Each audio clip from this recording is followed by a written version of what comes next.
কালকের পাওয়া গিফটটাতে ইথান এতটাই এক্সাইটেড। ওকে বললাম পেপারগুলোতে তুমি কালার করো। সে শুয়ে বসে দাঁড়িয়ে কত রকমভাবে কালার করলো। ওর সাথে সকালবেলা চা খেয়েই বসে পড়েছি আঁকাআঁকি করতে।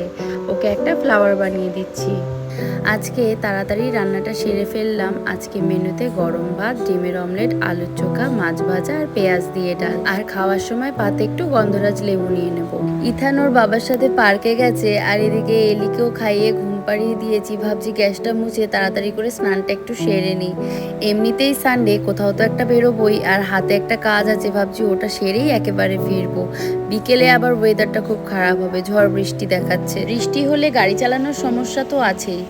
আবার যেহেতু আমাদের ওপেন পার্কিং, গাড়ি পার্ক করার পর এলিকে নিয়ে ঘরে ঢুকতে গেলে যদি ভিজে যায় তাহলে আবার সর্দি কাশি জ্বর।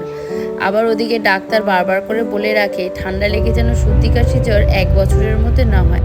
আমরা কোথায় যাচ্ছি? কেন? কিসের ticket? Come and sit, come and sit, sit here, sit here.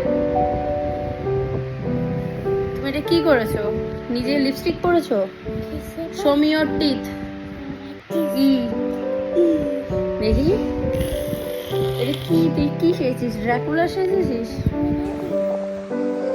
কি করছিস তুই? এটা মুখটা কি করছিস? দেখা দেখি, ছাড়। কি এটা? কি? হ্যাঁ হ্যাঁ, এটা কি করেছো? এগুলো হাতের মধ্যে, এগুলো কি করেছো? হাতের মধ্যে এগুলো কি? ছি ছি ছি ছি ছি, নোংরা ছেলে। এত দুষ্টু হয়েছে না।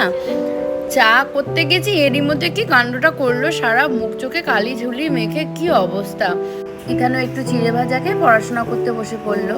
ওদিকে আবার হঠাৎ করে এলি কেঁদে উঠলো। সে তো কিছুতেই থামছে না। তারপর যে দাদা ভাইয়ের মুখ দেখলো, ব্যাস অমনি সেকেন্ডের মধ্যে চুপ।